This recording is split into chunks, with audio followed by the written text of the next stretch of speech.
খাজা চৌরবি খিজরি আলবি, যার খিজরি পাওয়ার থেকে गिफ्ट হিসেবে ये पाक चीज तुम ले लो, এই পবিত্র নিয়ামতটা তুমি নাও, আল্লামা সিরিকুটিকে দিয়ে দিয়েছেন। আরো জোরে বলেন না। অনেকে বলবে যে ওলি আল্লাহরা যে দেয়, দিতে পারে, চাওয়া এগুলো শিরিক, এরকম বলে সমাজে লোক আছে না নাই? কেউ নিজের পকেট থেকে দেয় না, সব কিছুর মালিক কে? আরো জোরে বলেন না, কে কে কে? ওনারা নিয়ে দেয়। ওনারা কি করে দেয়? নিয়ে দেয়। আল্লামা গাজী শেরে বাংলা বাসামিয়া মাঝিকে সন্তান দিয়েছেন। বাসামিয়া মাঝি কঠিন তুফানের ভিতরে নৌকা যাবে না, শেরে বাংলা শাহ হুজুরের মাহফিল ওই পারে, যাবে না নৌকা, নদী গরম, বলে তোর কাজ চোখ চালানো, চোখ বন্ধ করে স্টার্ট দে। চোখ বন্ধ করছে, বল খুল, সাথে সাথে খুলছে, দেখে নৌকা ওই পারে চলে গেছে। এগুলো বললে প্রজন্ম বলবে ভণ্ডামি করতেছে, আবুল তাবুল কথা বলতেছে। আরে ভাই, সুলাইমান আলাইহিস সালামের উম্মতের ওলি যদি 1000 মাইল দূর থেকে 80 ফুট লম্বা সিংহাসন চোখের পলক পড়ার আগে নিয়ে আসতে পারে,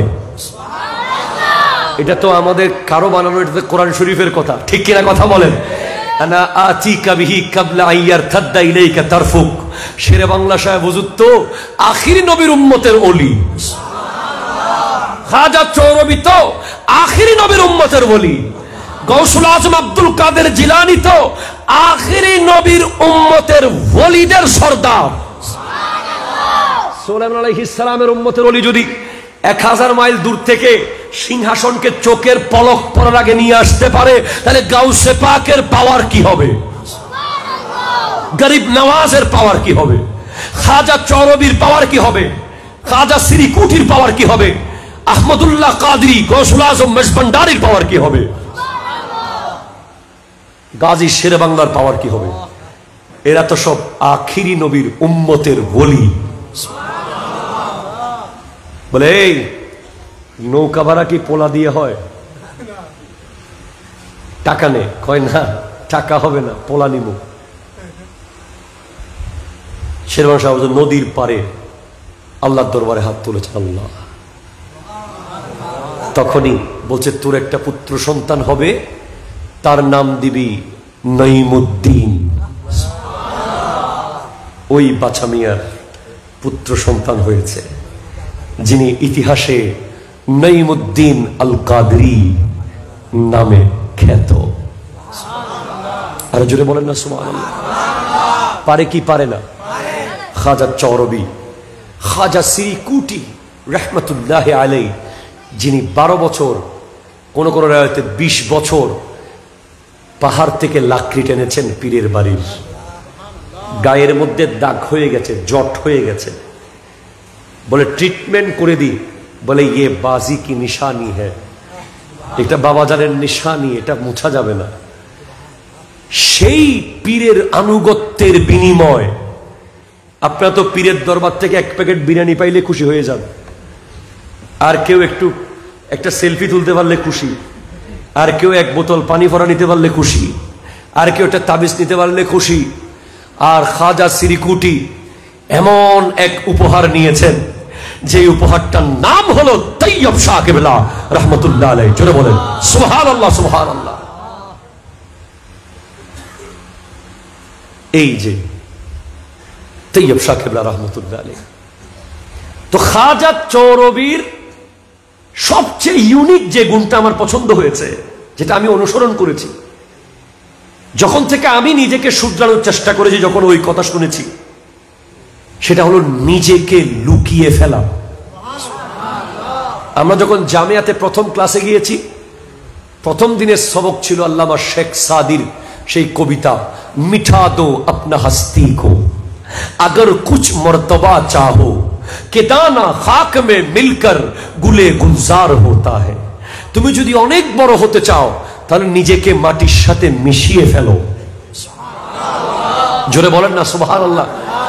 টাইলসের উপরে যদি কদু গাছের বিচি ফেলে দিই লতা উঠবে না। শিম গাছের বিচি টাইলসের উপরে ফেললে উঠবে?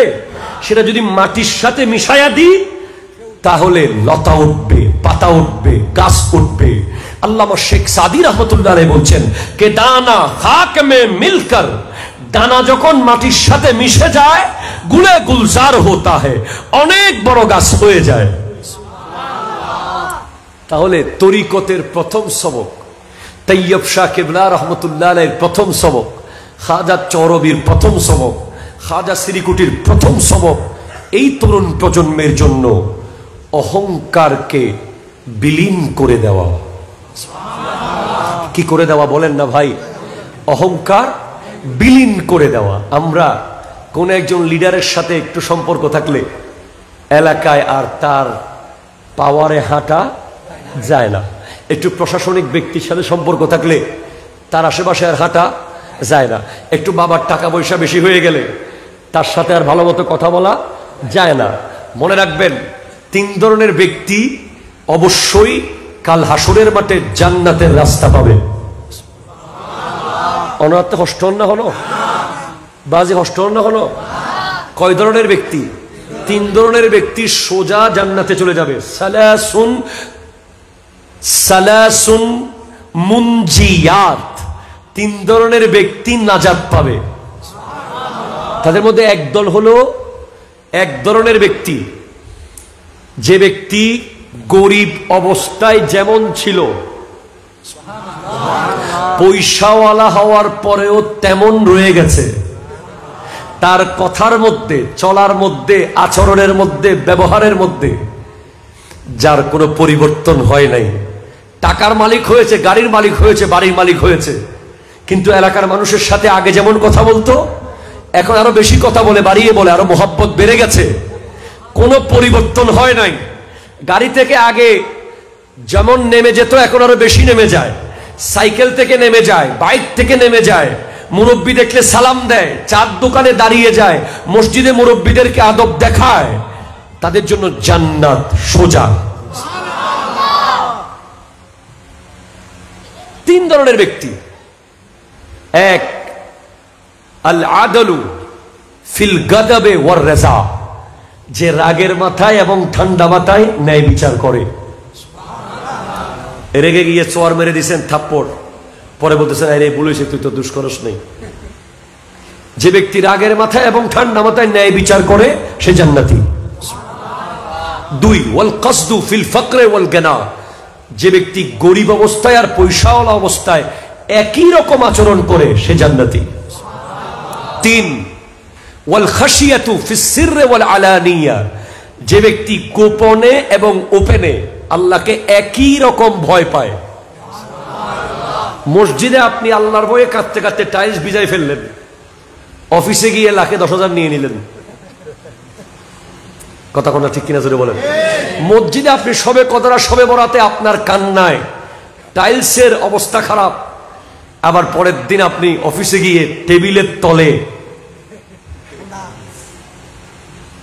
হাদিয়া নিলেন। এটার নাম তো এখন হাদিয়া হয়ে গেছে। আজকে একজন স্ট্যাটাস দিলে খুব সুন্দর লেগেছে, বলে অমুক দলে নিলে চাঁদা, তমুক দলে নিলে হাদিয়া,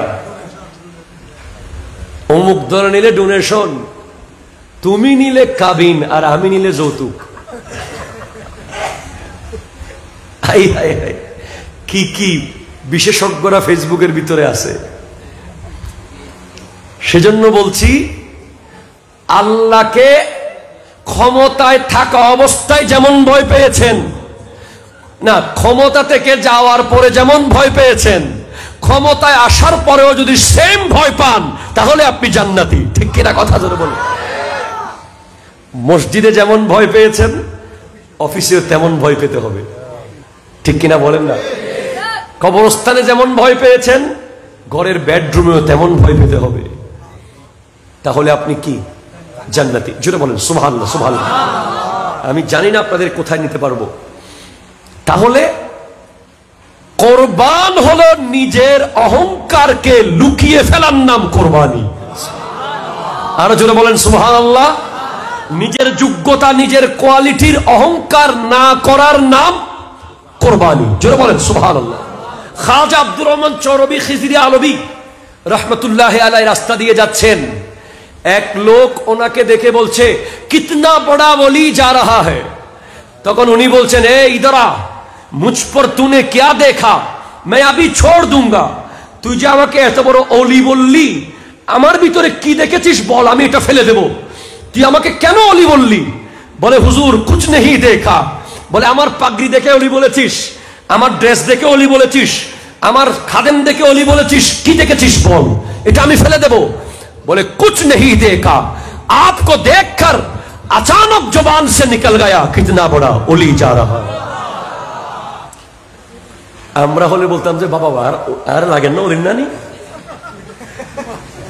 সাদর আর কান দেও না গল, খাদেম আর দুবার নিতাম। আসল ওলি কারা? যারা নিজের পাওয়ার লুকিয়ে রাখে। তৈয়ব শাহ কেবলাকে জিজ্ঞেস করা হয়েছে ওলি কে? পানির উপরে যিনি চলে উনি ওলি, আকাশে যিনি উড়ে উনি ওলি, আগুনের উপরে যিনি হাঁটে উনি ওলি? বলেন না, আসল ওলি হলো যিনি জীবনে জন্মের পর থেকে ইন্তেকাল পর্যন্ত যিনি সুন্নতে মুস্তাফার উপরে জীবন কাটাতে পেরেছে উনি হলেন ওলি। আহা, আল্লামা জালালউদ্দিন রুমিকে জিজ্ঞেস করা হয়েছে বিষ কি? কি জিজ্ঞেস করা হয়েছে? বিষ কি? High high high high high, ওলি আল্লাহদের জিন্দেগিতে এমন এমন কথা আছে। ওলি আল্লাহরা নিজের প্রয়োজনের বাইরে এক জাররা কামনা করে। ওলি আল্লাহরা খেতে পাইলেও বলে আলহামদুলিল্লাহ, না পাইলেও বলে আমার নবী চলুক। আমার দয়াল নবী আল্লাহর কাছে বলেছেন, আল্লাহ তুমি আমাকে এক বেলা উপোস রাখবে আর এক বেলা খাওয়াবে। বলে কেন? বলে আমি এক বেলা উপোস থাকবো শুকর, আমি এক বেলা খাবো শুকর করব, আর এক বেলা উপোস থাকবো সবর করব। ওলি আল্লাহরাও সেরকম, যেখানে ওনাদের সফর ওখানে ওনাদের বাড়ি, যখন রিজিক যা তখন তা ওনাদের খাবার। জালালউদ্দিন রুমিকে জিজ্ঞেস করা হয়েছে বিষ কি? উনি বলেছেন যে বিষ হলো মানুষের প্রয়োজনের বাইরে যা যা তার কাছে আছে সবগুলো বিষ। সেটা ক্ষমতা হোক, সেটা টাকা হোক, সেটা গাড়ি হোক, সেটা বাড়ি হোক, সেটা জ্ঞান হোক, সেটা যাই হবে হোক, প্রয়োজনের বাইরে অতিরিক্ত যা আছে সব বিষ। ঠিক কিনা কথা তুমি বলেন? এটা তাকে মেরে ফেলবে। আপনার প্রয়োজন এত টাকা, যখন আপনার এর চেয়ে অনেক বেশি হয়ে যাবে তখন আপনি সেই টাকাগুলোকে কি করবেন, কোন দিকে নিবেন? আপনারা শোনেন নাই? আমরা পেপারে দেখেছি তো, 10,000 কোটি টাকা, 20,000 কোটি টাকা, 30,000 কোটি টাকা। অনেকে বলে যে অভাবে স্বভাব নষ্ট। এখন দেখতেছি অভাবে তো স্বভাব নষ্ট হয় নাই, বেশি পেয়ে স্বভাব নষ্ট হয়েছে। কথা কোনটা ঠিক আছে বলেন না? প্রয়োজনের অতিরিক্ত যা তা কি? আরো জোরে বলেন না, কি কি কি? বিষ। আল্লাহর ওলিদের জিন্দেগিতে প্রয়োজনের বাইরে কিছুই ছিল না। খাজা চরবি যদি চাইতেন স্বর্ণের বাড়ি বানাই দিত মুরিদরা ওনাকে। আজকে আপনি পাকিস্তানে যান, শ্রীকুট দরবারে যান, আরে ভাইরে একটা দামি এরকম লম্বা চেয়ারও পাবেন না। অনেক পয়সাওয়ালার ঘরেও বড় বড় চেয়ার আছে, হাতলওয়ালা ভিআইপি অনেক নেতা বড় বড় লিডারদের ঘরে আছে, উনি বসে, চারপাশে কর্মীরা বসে, বড় চেয়ার আছে না? দরবারে শ্রীকুটে একটা বড় চেয়ার আজ পর্যন্ত দেখলাম না। সাধারণ মানুষ যেরকম চেয়ারে বসছে, আওলাদ রাসূলুল্লাহ সেরকম সোফাতে বসেছে। একজন খাদেম দেখলাম না আজ পর্যন্ত। এত ভিডিও দেখলাম, এত জনের কাছে শুনলাম, চা বানানোর খাদেম, ভাত বেড়ে দেওয়ার খাদেম, ভাত এনে দেওয়ার খাদেম, হুজুরের একটু জুতাগুলো সামনে ঠেলে দেওয়ার খাদেম নাই। সব খিদমত করছে নবীর আওলাদরা। ড্রাইভার আছে কিনা সন্দেহ। যখনই ভিডিও দেখেছি হয়তো কাসেম শাহ হুজুর ড্রাইভ করছেন অথবা আহমদ শাহ হুজুর ড্রাইভ করছেন। দান বাক্স দেখলাম না। ভাই পীরের দরবারে দান বাক্স থাকবে না? বলে না, দরকার নেই। जो अल्लाह दे रहा है उससे होता है और देता है भी। এই দরবার থেকে শিখেছি নিজেকে লুকিয়ে রাখা। আল্লামা সিরিকুটিকে জিজ্ঞেস করেন, আপনি কিভাবে নিজেকে লুকিয়েছেন? উনি বলছেন, মুঝে দেখনা হে তো মাদ্রাসা কো দেখো। আমাকে দেখতে চাইলে মাদ্রাসাকে দেখো, আমাকে দিতে চাইলে মাদ্রাসাকে দাও, আমাকে খাওয়াতে চাইলে মাদ্রাসা ছাত্রদেরকে খাওয়াও, আমাকে যা করতে চাও মাদ্রাসাকে করো, আমি পেয়ে যাব। লুকিয়ে ফেলেছেন। তৈয়ব শাহ কেবলাকে দেখলাম, ওনার যুগশ্রেষ্ঠ ডায়লগ, মে ছোড় দো, আমি ছেড়ে দাও। আরো জোরে বলেন না সুবহানাল্লাহ। আমি আয় আয় আয় গুজ্জিদি, আয় দিদি, আয় আয় আয় আয়। আমি ছেড়ে দেওয়ার নাম হলো তরিকত। তো দর্শই পড়েন, আল্লাহুম্মা সাল্লি মাওলানা মুহাম্মদ ওয়া আলা আলি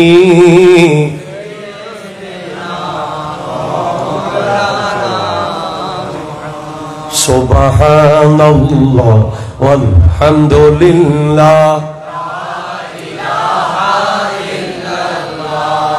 লা ইলাহা ইল্লাল্লাহ জয় সুবহানাল্লাহ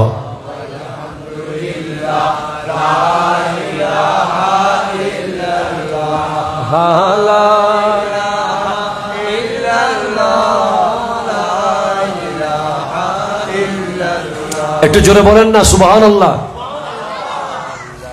হক্কানি সত্যিকারের পীরের যারা অনুসারী তারা অবশ্যই বাবা মার বড় খাদেম। বাবা মাকে নারাজ করে আপনি যত বড়ই পীরের দরবারে যান, পীর না, আপনি যদি 100 বার হজ করেন আপনার হজ আপনার মুখে মারবে আল্লাহ। অনেকে আছে বাপ মাকে ঠিক মতো বাদ দেয় না, প্রত্যেক বছর উমরা করে। কথা কোনা ঠিক কিনা জোরে বলেন না। বাপ মাকে ঠিক মতো বাদ দেয় না, বড় বড় মাহফিলে গরু আর মহিষ দেয় না। আসল পীর হলো বাপ এবং মা। একটু জোরে বলেন না সুবহানাল্লাহ। যার ঘরে বাবা আর মা আছে তার ঘরে আল্লাহর ঘর আছে।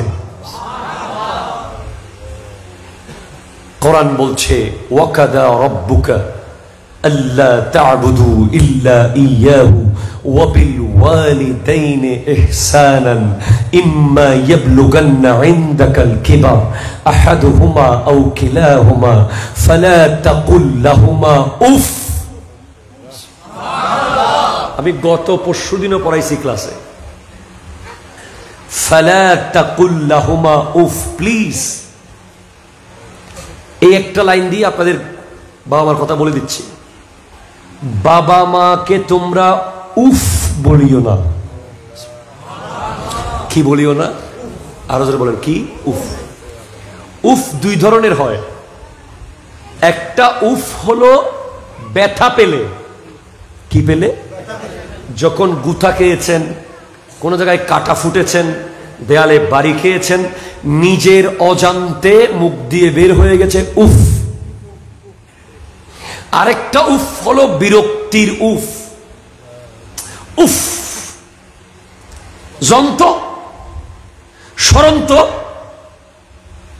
তো যেখানে আপনি ব্যথা পেলে নিজের অজান্তে উফ বের হচ্ছে, ওটা বলতে আল্লাহ মানা করেছে। আপনি কথাটা খুব গভীরভাবে বুঝবেন। ব্যথা পাওয়ার পরে উফটা কিন্তু আপনি ইচ্ছে করে বলেন নাই, এটা অটোমেটিক আপনার মুখ দিয়ে উফ বের হয়ে গেছে, এবং এটা বলা যৌক্তিক। আপনি ব্যথা পাইছেন, আল্লাহ বলছেন যে বাপ মার সামনে তুমি উফটাকেও কন্ট্রোল করবে। কেন? লিদাফইল আযাব, তাদের থেকে কষ্ট দূর করতে। তুমি যদি উফ বলো, তাদের অন্তর ভেঙে যাবে, আমার ছেলে ব্যথা পেয়েছে। তো যেখানে অনিচ্ছাকৃত উফ বলা হারাম, সেখানে ইচ্ছে করে বাপ মাকে তুমি কি জানো, তুমি কি বুঝো, ক্যাট ক্যাট কেন করো, ব্যাট ব্যাট কেন করো, সব সময় এমন কেন করো, এগুলো বলা হারাম হারাম হারাম। ঠিক কিনা কথা বলতেছেন? আপনারা কথা কি বুঝতে পারেন নাই? অনেক এই বাচ্চাদের একটু বসান না প্লিজ, বাচ্চাদেরকে একটু বসান। এটা মাহফিল, এটা মেলা হয়ে গেছে। আল্লাহুম্মা সাল্লি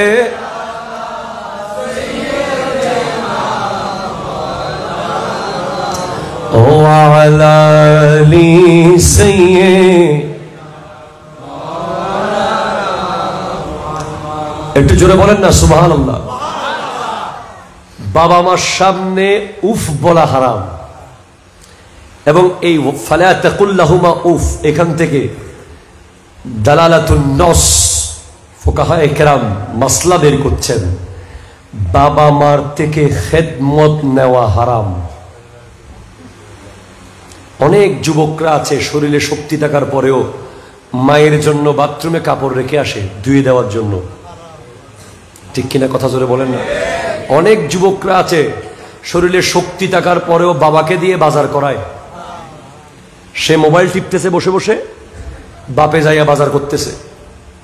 বুড়া বাপে বাজার নিয়ে আলগায় আলগায় আনতেছে, আর সে মোটরসাইকেল নিয়ে রং ঢং করতেছে। ঠিক কিনা কথা বলেন না। তাকে যখন বলা হচ্ছে, কিরে বেটা, তোর বাপ বুড়া মানুষ, বাজার করতে তুই এখানে কেন? কয়, আমি এগুলো জানি না কেমনে বাজার করে। তুই মোবাইলে কেমনে ফেসবুক করে সেটা জানোস? তুই মোটরসাইকেল কোন গিয়ারে দিলে, সেটা কত নম্বর গিয়ারে দিলে সেটা কত স্পিডে যাবে সেটা বোঝোস, বাজার করতে জানোস না। বাবাকে দিয়ে মাকে দিয়ে ইচ্ছে করে কোনো খেদমত নেওয়া হারাম হারাম হারাম। তাদেরকে গালি দেওয়া হারাম। কি দেওয়া হারাম? আর তো বলেন কি দেওয়া হারাম? অনেক যুবকরা দেখবে যে বাপ বকা দিছে, গালি দিছে, অন্য রুমে এসে বাপকে নিয়ে উল্টাপাল্টা কথা বলতেছে। এবার আর না ফায়দা, খালি ফালতু হতুন, এই হতুন সেই হতুন, বলা যাবে না। তারা কর্জ নিলে সেজন্য তাদেরকে কর্জ নেওয়ার কারণে অপমান করা হারাম। অনেক বুড়া বাপ সন্তান থেকে টাকা নেয়, ওফুত ইন্দে 1 লাখ কোটি লাগে দেশো না, তোরাই দি ফেলাই মনে। পরে সে একদিন বলে দিয়েছে, আপনাকে 1 লাখ টাকা দিয়েছিলাম, এগুলো দিয়েছেন আপনি আমাকে। এই কথা বলে তাকে অপমান করা, ইনসাল করা হারাম। কারণ সন্তানও তার, সন্তানের সম্পদও তার। ঠিক কিনা কথা জোরে বলেন না। হারাম। তারা যদি কোনো সন্তানকে মেরে ফেলে, এটার জন্য কেসাস নেওয়াও হারাম। দুনিয়ার অন্য কেউ মানুষ হত্যা করলে তার শাস্তি হত্যা, হত্যার বিচার হত্যা। কিন্তু বাপ মা যদি সন্তানকে হত্যা করে, কেসাস নেওয়া যাবে না। বাপ মার মূল্য এত উঁচুতে, আপনি বুঝতে পারেন নাই বাপ মার অবস্থানটা কোথায়। আল্লাহ এবং রসুলের পরেই বাবা আর মা। সব জায়গায় আপনি দেখেন আল্লাহ বলছেন, আল্লাহর ইবাদত করো, আল্লাহ তা'বুদু ইল্লা ইয়াহু, আল্লাহ ছাড়া অন্য কারো ইবাদত করিও না। এরপরে বলছেন ওয়াবিল ওয়ালিদাইনি ইহসানান। নবীজিকে জিজ্ঞেস করা হয়েছে, ইয়া রাসূলুল্লাহ, আল্লাহর কাছে সবচেয়ে প্রিয় আমল কি? সুইলা রাসূলুল্লাহ সাল্লাল্লাহু আলাইহি ওয়াসাল্লাম আইয়ুল আমালি আহাব্বু ইলাল্লাহি তাআলা। ওগো নবী, আল্লাহর কাছে সবচেয়ে প্রিয় আমল কি? আমার নবী বলেছেন 1 নম্বর, আসসালাতু লিওয়াক্তিহা, জাস্ট টাইম নামাজ পড়া। দুই নাম্বার হলো বিররুল ওয়ালিদাইন, বাবা মার খেদমত করা। নবীজি আরো অসংখ্য হাদিসে বলেছেন, নবীজি ইরশাদ করেছেন, আয় হায় হায়, নবীজি 10টা নসিহত করেছেন সাহাবায়ে কেরামকে। এক নম্বর হলো লা তুশরিক বিল্লাহি শাইয়ান ইন কুতিলতা আও হুররিকতা, কেউ যদি তোমাকে জবে করে দেয়, আগুনে পুড়ে ফেলে, এরপরেও আল্লাহর সাথে শিরিক করবা না। লা ইলাহা ইল্লাল্লাহু মুহাম্মাদুর রাসূলুল্লাহ, আগুনে পুড়তে পুড়তেও বলবে আল্লাহ ছাড়া কোনো প্রভু নাই। জোরে বলেন সুবহানাল্লাহ। এরপরে 2 নম্বরে গিয়ে বলেছেন ওয়ালা তাতরুকান্না সালাতান মাকতুবাতান মুতাআম্মিদান, ফরজ নামাজ তরক করবে না। এরপরে 3 নম্বরে গিয়ে বলেছেন ওয়ালা তাউকান্না ওয়ালিদাইকা ইন আমারাকা আন তাখরুজা মিন আহলিকা ওয়া মালিক, বাবা মায়ের বিরুদ্ধে কোনোভাবে যাবে না।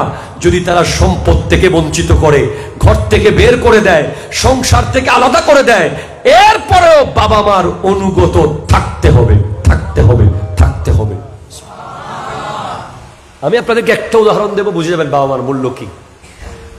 হযরতে ওয়াইসুল করণী নাম শুনেছেন? কারা কারা শুনেছেন হাত তুলেন তো। অনাত্মের এনে বৈদিক কুন্দে বোধ কোন একটা লাল রেখা। উনি কে? সাহাবী না তাবী? জি তাবেঈ। অথচ উনি নবীজির যুগে পৃথিবীতে ছিলেন। সাহাবীকে মান লাকিয়ান নবী সাল্লাল্লাহু আলাইহি ওয়াসাল্লাম ওয়া মাতা আলাল ঈমান, যে নবীজিকে কপালের চোখে দেখে এবং ঈমানের উপরে ইন্তেকাল করে, উনি সাহাবী।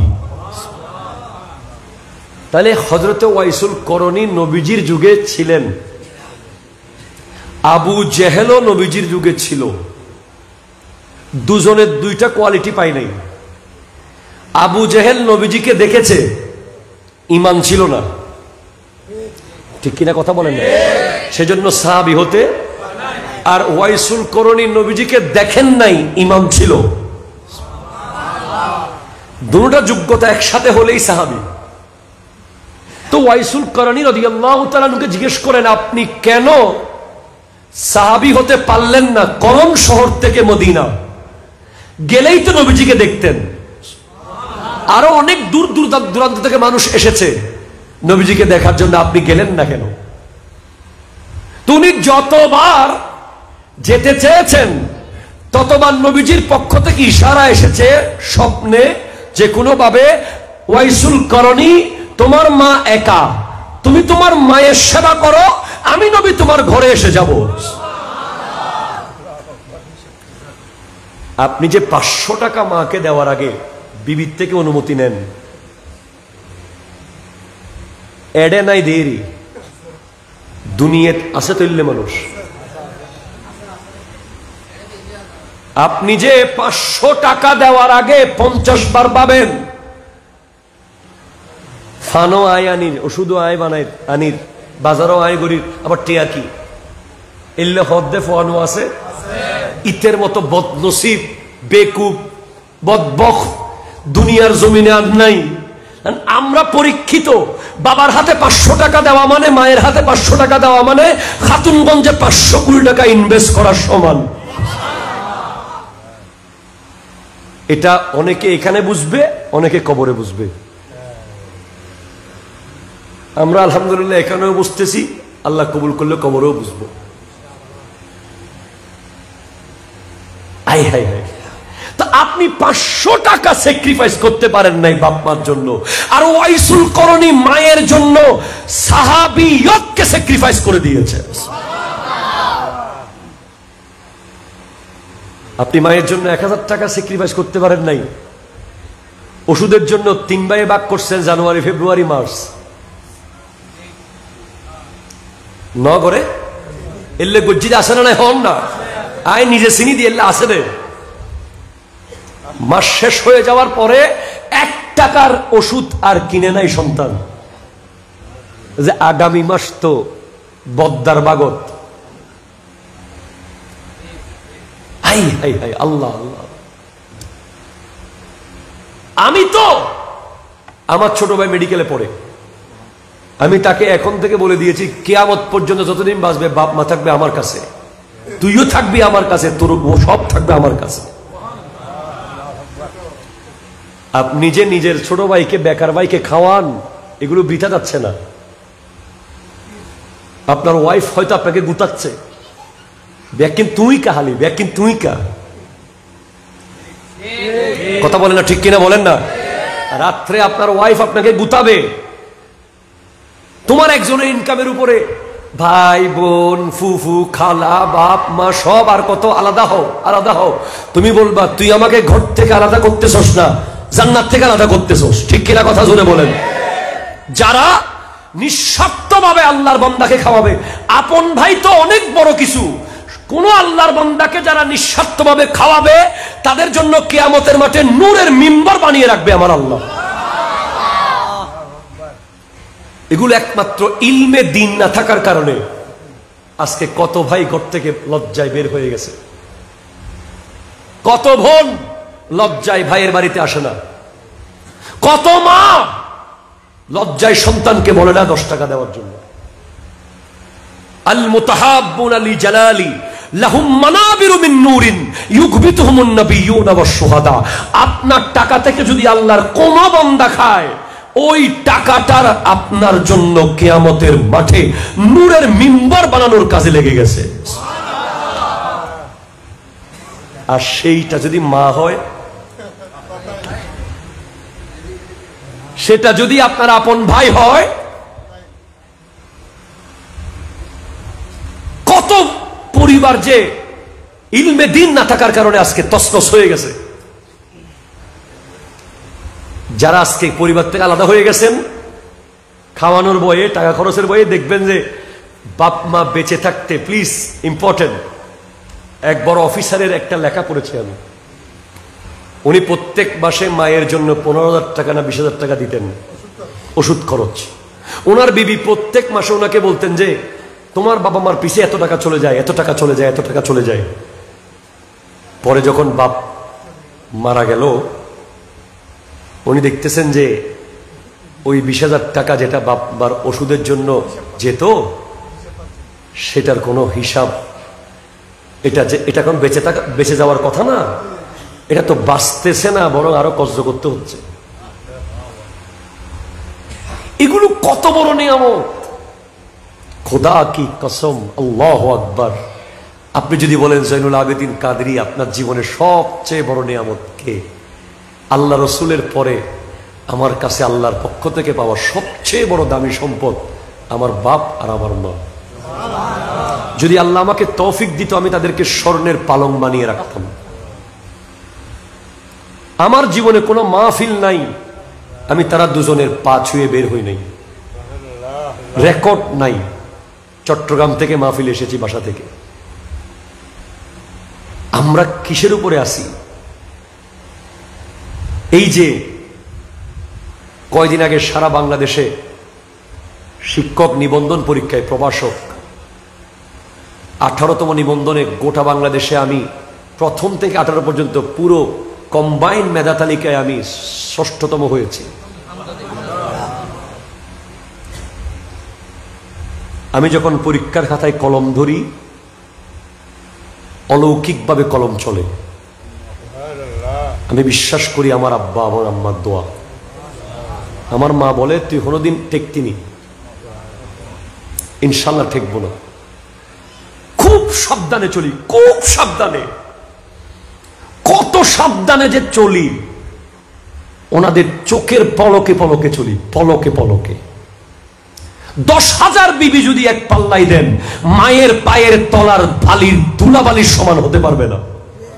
10,000 বিবি, বিবির জায়গা বিবিতে। কিন্তু পৃথিবীর সমস্ত নারীর দিকে যদি আপনি তাকিয়ে থাকেন, আপনি হজের সওয়াব পাবেন না যদি চেহারাটা আপনার মায়ের হয়। হজের সওয়াব যার বাপ নাই আজকে তারা জানে বাপ কি জিনিস। আজকে টাকা আছে একটা পাঞ্জাবি কিনে দেওয়ার জন্য, বাপটা নাই। আজকে গাড়ি আছে চড়ানোর জন্য, বাপটা নাই। আজকে যাদের বাপ নাই, বাপের কিছু করতে হয় না, শুধু মাথার উপর হাত দিয়ে যদি বলে ওফুত আয় আসি তো, এই ওফুত আয় আসি তো, এই একটা লাইনের মূল্য এখন যারা নাই তারা চাচ্ছে যে দুনিয়ার কি লাগবে নিয়ে নাও, আল্লাহ আমার বাপকে ফেরত দাও।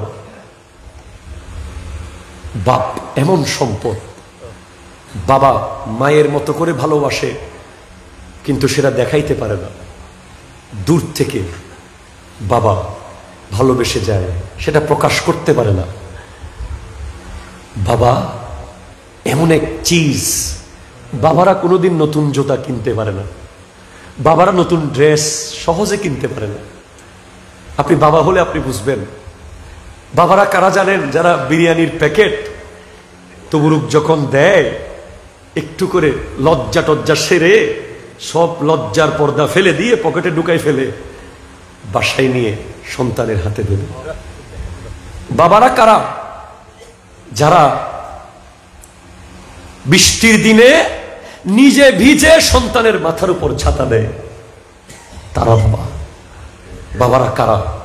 যে প্রতিদিন চাকরি ছেড়ে দিতে চায় বসের ঝাড়ি খেয়ে আবার ফজরে নামাজের পরপর ব্যাগটা নিয়ে রাস্তা দিয়ে হেঁটে হেঁটে চলে যায়, কারণ আমি যদি অফিসে না যাই আমার ছেলের ফিস কে দিবে, আমি যদি কাজে না যাই আমার মেয়ের বেতন কে দিবে, আমি যদি কাজে না যাই।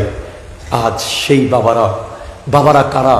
যারা সন্তানের জন্য সারা দিন রোদের মধ্যে মাটি কাটতে পারে। বাবারা কারা? যারা সন্তানের জন্য মুরাদপুরের মোড়ে রাতে 3টা বাজে রিক্সা চালাতে পারে। তাদেরকে হাজার সালাম, হাজার সালাম, হাজার সালাম। আজ সেই বাবা, সেই মা, হায় হায় মায়ের কথা আমি কি বলবো আপনাকে। পৃথিবীর 1 কোটি মাকে নিয়ে যদি আপনি জরিপ করেন, যদি প্রশ্ন করেন যে জীবনে কোনোদিন মাছের পেটি খাইছেন, খায় নাই, কোনো মতে লেসটা খাইছে। যদি প্রশ্ন করেন পেট ভরে কোনোদিন ভাত নিতে পারছেন, দেখবেন যে 95% আসবে নিতে পারে নাই। শেষে যা ছিল চুলায় পোড়া টোরা, এগুলো দিয়ে কোনো মতে সেরেছে। যদি আপনার বিবির পায়ে একটু ফাটা এসেছে, কত ওষুধ কত ক্রিম আপনি নিয়েছেন, মায়ের পা ফেটে টুকরো টুকরো হয়ে গেছে, সন্তানের টাকা বাঁচানোর জন্য কোনোদিন একটা ক্রিমের কথা আনতে বলে দেয়। মারা অসুস্থ হলে কোনোদিন বলে না। অসুখ হতে হতে হতে যখন মাটিতে পড়ে যাচ্ছে তখন আমরা দেখি যে অসুখ হয়েছে। বেশিরভাগ মা মারা যাওয়ার পর দেখবেন আলমারির কোনায় টাকা পড়ে আছে, শাড়ির আঁচলে টাকা পড়ে আছে, বেডের নিচে টাকা পড়ে আছে। সন্তানের টাকা মায়ের চেয়ে বেশি মূল্য কেউ দিতে পারবে না। মনে রাখবেন, আমরা 5 স্টার হোটেলে যখন খানা খাই, একটু স্মার্টলি কথা বললে ভালো রেস্টুরেন্টে চট করে 1000 টাকার নোট দিয়ে দিই, 2 সাইডটা ইংরেজি শব্দ বললে দিয়ে দিই চট করে। স্যার কেমন লেগেছে আমাদের খাবার, স্যার প্লিজ আবার আসবেন। স্যার যখন বলছে আপনি 1000 টাকার নোট দিয়ে দিছেন, অথচ মা আপনাকে তখন খাওয়াইছে। 5 স্টারের ওই ওয়েটারের সাথে আপনার পরিচয় মাত্র 5 মিনিটের। 5 মিনিটের পরিচয়ে আপনি 1000 টাকার নোট দিতে 1 মিনিট দেরি করেন নাই, দিয়ে দিয়েছেন। আর ওই মা যখন আপনি পেটে ছিলেন, আমরা পেটে ছিলাম, অ্যাকর্ডিং টু মেডিকেল সায়েন্স 4500 বার লাথি মারে সন্তান মায়ের পেটে 10 মাস 10 দিনে। লাথি মারা বন্ধ হলে মায়ের কান্না শুরু হয়ে যায়, আমার ছেলে নড়ছে না কেন। আর এমন সময় লাথি মেরেছি যখন মা খেতে বসেছে, লাথিটা যখন পেটে পড়েছে, না খাবারের লোকমা ভেতরে গেছে না উপরে এসেছে, শুধু 2 চোখ দিয়ে পানি পড়েছে। এরপরেও বলছে আমার ছেলে ঠিক আছে। 10 মাস আপনি বিছানায় এদিক সেদিক না করে ঘুমাতে ট্রাই করে দেখিয়েন 10 দিন পারেন কিনা। এরপরে সন্তান জন্ম নেওয়ার পর ডাক্তার যখন জিজ্ঞেস করে জন্মের আগে কাকে বাঁচাবো, আপনাকে বাঁচাবো না বাচ্চাকে বাঁচাবো, তখন মা পৃথিবীর শ্রেষ্ঠ স্যাক্রিফাইস করে বলে আমার জীবন চলে যাক, আমার ছেলেকে দুনিয়া দেখান। সেই মাকে ঘর থেকে বের করে দেওয়া, সেই মায়ের দিকে তেড়ে যাওয়া, সেই মার সাথে বড় গলায় কথা বলা, এগুলো আমরা চিন্তাই করতে পারবো না, ওয়াল্লাহ চিন্তাই করতে পারবো না। অনেকে করে নাকি শুনেছি, মায়ের গায়ের দিকে নাকি দৌড় মারে, মাকে নাকি গালিও দেয়, মাকে নাকি ঘর থেকে বেরও করে দেয়। এগুলো আমাদের কাছে মনে হচ্ছে সপ্তাশ্চর্য, সপ্তাশ্চর্য মনে হয় এগুলো। মাকে যদি আপনি খাবারের বিল দিতেন, ওয়েটারের কত কোটি টাকা দিতে হইতো বলেন তো? ওয়েটারকে আপনি জিজ্ঞেস করেন না, এত 2টা বাজে গিয়ে আপনাকে সকাল 10টায় টাকা দিলাম না 1000, 2টা বাজে আসছে একটু হোটেল খোলেন খাবো আমি, সে বলবে নো ফুড, সাইনবোর্ড লাগিয়ে দিয়েছে। পৃথিবীর একটা মাত্র রেস্টুরেন্ট আছে, হোটেল, যেখানে আপনি রাতে 3টা বাজে গেলেও খাবার আছে, বিকাল 5টা বেজে গেলেও খাবার আছে, ফজরের নামাজের পরে গেলেও খাবার আছে, ভাত না থাকলে মুড়ি আছে, মুড়ি না থাকলে বিস্কিট আছে, কিছু না থাকলেও ভিখারির মতো পাশের বাসায় গিয়ে খাবার খুঁজে আনে, তার নাম হলো মা।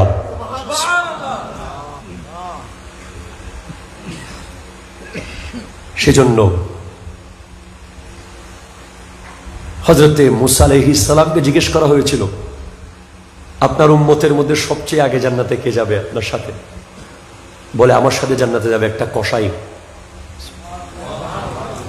কেন? এই কসাইয়ের মায়ের দাঁত ছিল না, প্রতিদিন গরু বা মহিষ বিক্রি করে মাথার মগজটা বিক্রি করতো না,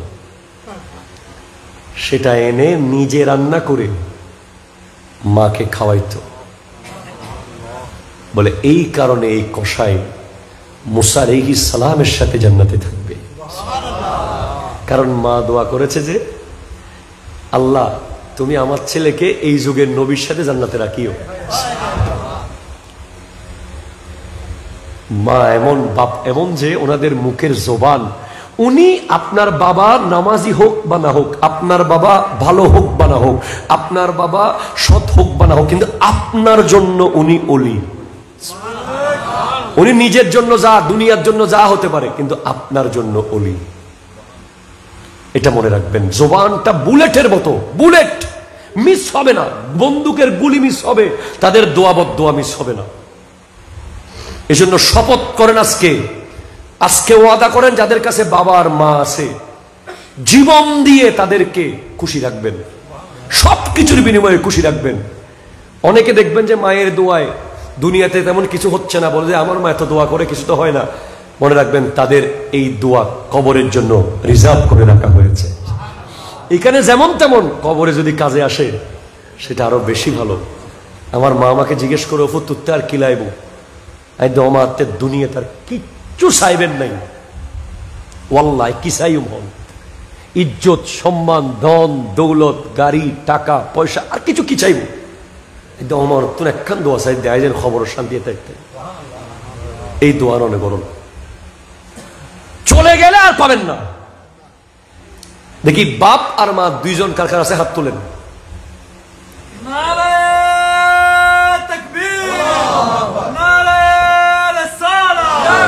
দুইজন আছে, দুইজন আছে।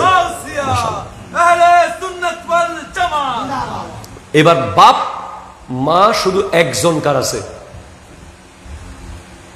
আহা, এবার একজনও কার কার নাই? আল্লাহু আকবার, আল্লাহু আকবার। যাদের একজনও নাই তাদের জন্য বলছি, আমার নবী বলেছেন, মান যারা কবরা আবওয়াইহি আও আহাদিহিমা ফি কুল্লি জুমআতিন গুফিরা লাহু মা তাকদ্দামা মিন যামবিহি। যে ব্যক্তি প্রত্যেক শুক্রবারে বাপ মা কোনো একজনের কবর জিয়ারত করবে, আল্লাহ তার অতীতের সব গুনাহ মাফ করে দেবে। এখন আপনি যাদের বাপ মা নাই, তারা চাইলে বাপ মার জন্য আরো বেশি খেদমত করার সুযোগ আছে। জীবিত থাকা অবস্থায় যে খেদমত করেছেন তার চেয়ে অনেক বেশি খেদমত করতে পারবেন চাইলে এখন। সেটা হচ্ছে তাদের কবরের পারে গিয়ে সূরা ফাতিহা পড়া, ইখলাস পড়া, দরুদ শরীফ পড়া। যখন সুযোগ পান গাড়ি ঘুরিয়ে চলে আসবেন, যখন সময় পান 5 ওয়াক্ত নামাজে 5 বার জিয়ারত করবেন। এটা আপনার বাপ মা কবরে মুস্কি হেসে হেসে বলবে, আলহামদুলিল্লাহ আমার ছেলে আজ আমার জন্য দোয়া করেছে। আর বাপ মার নামে মিসকিন খাওয়াবেন, বাপ মার নামে এতিমখানায় দিবেন, বাপ মার নামে মাহফিলে হাদিয়া দিবেন, সব সময় খালি বাপ মার নামে দিবেন। আল্লাহ পাক কবুল করুক, আমিন বলেন।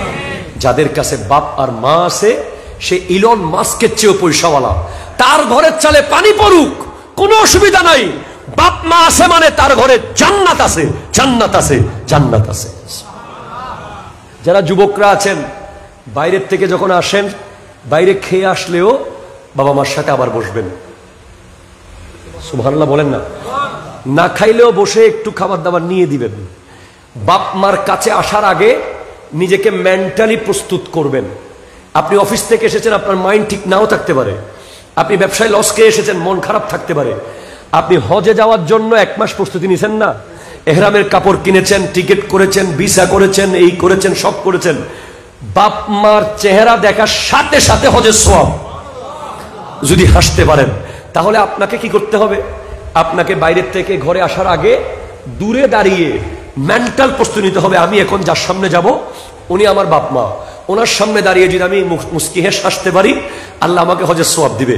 আমি ব্যবসায় লস খেয়েছি এটা ভুলে যাই, এটা ভুলে যাই, এটা বলে সব ভুলে নিজেকে তৈরি করে এবার মা বাবার সামনে গিয়ে মুস্কি হেসে দেবেন। অনেক সন্তান বাপ মার সামনে মন খারাপ করে থাকে, মুডে থাকে, টেনশনে থাকে, তখন তারা কিছু বলতে চাইলেও বলতে পারে না। এই সিচুয়েশন ক্রিয়েট করবেন না ঘরে, যেটি সিচুয়েশনের কারণে ওনারা আপনার সাথে কথা বলতে ইতস্তত বোধ করতেছে। ওনারা যতক্ষণ আছে, যত মিনিট আছে, প্রত্যেক মিনিট যেন তারা সেখানে কমফোর্ট জোনে থাকে। ঘরের সবচেয়ে দামি বেডরুম, যেটাতে একটা বাথরুম আছে, যেটাতে গিজার আছে, সবচেয়ে ভালো রুমটা বাপ মাকে দেন, জান্নাতের সবচেয়ে ভালো রুমটা আপনি নিয়ে নেন। বাইরের থেকে আসলে কাবান নিয়ে বউয়ের রুমে ঢুকে যায়েন না, মায়ের হাতে দেন। বউকে খাওয়ানোর সুযোগ আছে, ঠিক কিনা কথা বলেন? মাকে দেবেন। বউয়ের রান্নার বেশি প্রশংসা মায়ের সামনে করার দরকার নাই। মা যখন খাওয়াইছিল তখন আপনি প্রশংসা করার যোগ্য হন নাই।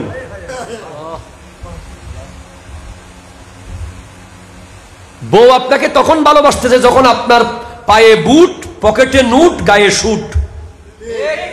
মা আপনাকে তখন ভালোবাসেছে যখন আপনার গায়ে কাপড়ও ছিল না। রাত্রে প্রস্রাব করে দিয়েছিলেন, ডানেও প্রস্রাব, বামেও প্রস্রাব, মা এবার সিনাকে বানাইছে আপনার বিছানা। আল্লাহর কসম, আজকে গিয়ে শপথ করবেন যে আপনার জীবন যৌবন মা বাবার জন্য দিয়ে দিবেন। বিবিকে বিবির হক দিতে হবে। বিবি থাকবে সিনায়, মা থাকবে মাথায়। মাথারটা নিচে নামানো যাবে না, সিনারটাও নিচে নামানো যাবে না, এটাকে মাথায় নেওয়া যাবে না। বাস বিবি আর মায়ের যখন কন্ট্রাডিকশন হবে, দুজন দুই পক্ষে কথা বলবে, তখন আপনি অবশ্যই মায়ের পক্ষে কথা বলবেন। বিবিকে বোঝাবেন যে বিবি শুদ্ধ বলতেছে, মা ভুল বলতেছে, মায়েরটা ভুল হোক। এরপরেও আপনি মায়ের পক্ষে কথা বলে বিবিকে পার্সোনালি রুমে গিয়ে বুঝাই দিবেন, দেখো আমার মা যদি দোয়া না করে তুমিও অসুখী থাকবা, কারণ আমি যদি ক্ষতিগ্রস্ত হই তুমিও ক্ষতিগ্রস্ত। সেজন্য আমাদের বৃহৎ স্বার্থে মাকে মেনে নাও। কথা বলেন ঠিক কিনা? আমি কি আপনাদের বেশি কষ্ট দিয়ে ফেলেছি? আল্লাহ পাক আজকের মাহফিলকে কবুল করুক। আরো অনেক কথা আছে, অনেক কথা কোনো শেষ নাই। আল্লাহ আমল করার তৌফিক দান করুক।